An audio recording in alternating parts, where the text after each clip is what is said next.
What is happening right now in Kaduna State, where Sani has been complaining a lot that he just can't pay workers' salary. It got so much that the State of Assembly are now involved, saying that the ex-governor El-Rufai must be probed.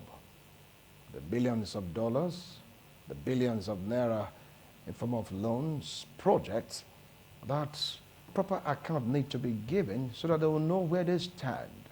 People are saying that it's like a relationship gone sour. Others are saying it's the right thing to do.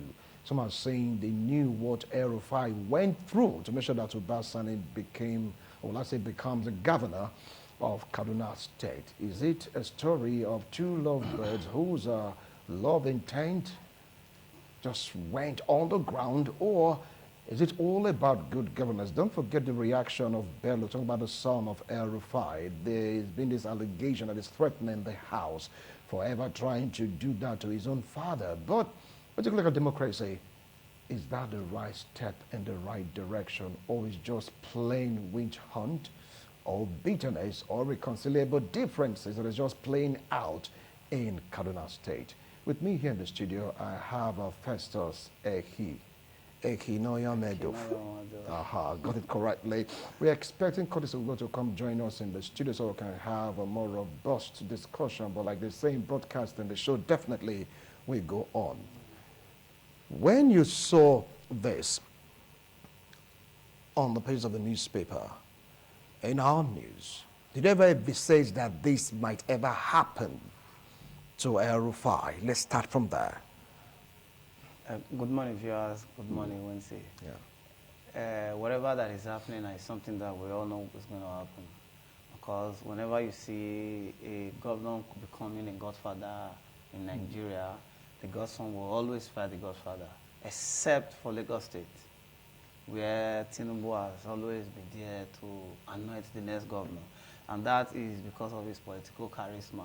Now, El-Rufai as a governor, not like El-Rufai was trying to be the godfather here, actually, because after the election, El-Rufai, according to me, has stayed clear from the policies of Kaduna State. But that notwithstanding, calling a man to give a kind of his own record of stewardship, to come and tell us how you've governed this state for the past 8 years, give us analysis of how the money has been spent. I don't think that's a bad thing. So it's not, to me, it's not a fight. Just that some political, I don't know how to really classify them, but these are people that I would call political bastards. They don't have where they belong. They are neither here nor there. They are people trying to bring about this political crisis. You understand? And the other thing I have to say, you see the son of the former governor, Bello El-Rufai. It's a pity that we have people like that in the House of Rep. If you are calling me to come and give account of my stewardship, tell us what has happened for the past 8 years. It's not a big deal. So why is he coming online to start creating problems for his father? From what he's doing, people begin to think that El-Rufai have done one or two grievous things that he's trying to hide. Now, we've always been clamoring for something in this country, that the number 2 or number 3 problem we have in Nigeria are the state governors. Because they don't account to anybody. They are not accountable. Their level of accountability is very, very low. You see a state governor will come out and tell you the budget for this year is 700 billion. At the end of the year, the state governor is supposed to present the analysis of how the money was being spent to the state assembly. If you are not coming as a state governor, let each of the commissioners come and tell the state assembly, my own Ministry of Agric, was awarded so amount, was how it was being used. But you don't see anybody, no accountability again. And that's why the problem begins to pile up. Now, look at what is happening in our state, in the Kogi state here. You are running as a former governor. They are not coming to arrest you. You were indicted at first. Come and tell us what happened in your state. You're not giving money to run the state. It's not your father's property. So, the number 2 or number 3 problem we have in Nigeria that we are not paying attention to are the state governors. Let's come back to my state. Immediately, first subsidy was removed. A lot of palliative are becoming. Some will come through the governor, the senators, the rep member, but we are not receiving anything. Only for them to tell us free bus service from year to year. Is that the kind of palliative that the federal government has been giving out? No. But that's still among the palliative. Mr. Wincy, I am not saying it is not part, but what I said is that the palliative the federal government has been giving out? No.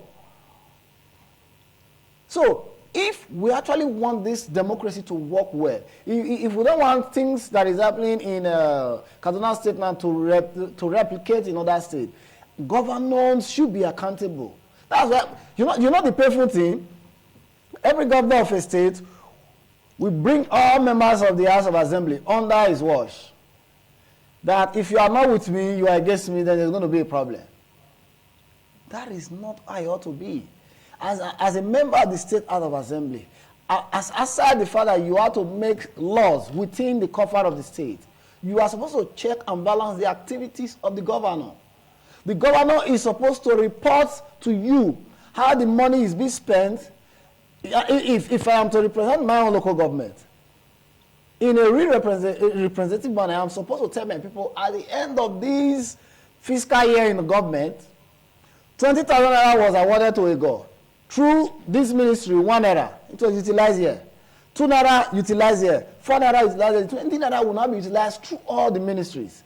But what are we seeing today? Nobody talks. All they just do is drive their big jeep to the House of Assembly. They sit down. They are fighting for the next you see is leadership talk. So, all right. So all you're talking about is accountability. But some are saying that this is a case of love story gone sour, because no governor in Kaduna State since this democratic dispensation has been called upon by the House of Assembly to give account of their stewardship after they complete their tenure. Now, this is the first time it's happening in Kaduna State.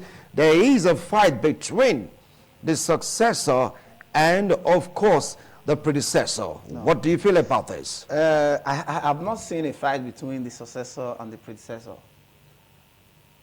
Even if you are seeing a fight, to me, I have not seen a fight. I'm talking about pundits right now. Look at what El-Rufai said. El-Rufai said, I have visited Kano State for about 4 times since I left office. And I have a cordial relationship with the present governor. I'm not the one that said that. That was said on Tuesday. That's to tell you that there is nothing like fight. But what is happening now is the inability of the former House of Assembly to make El-Rufai accountable to them. That's what we are seeing now.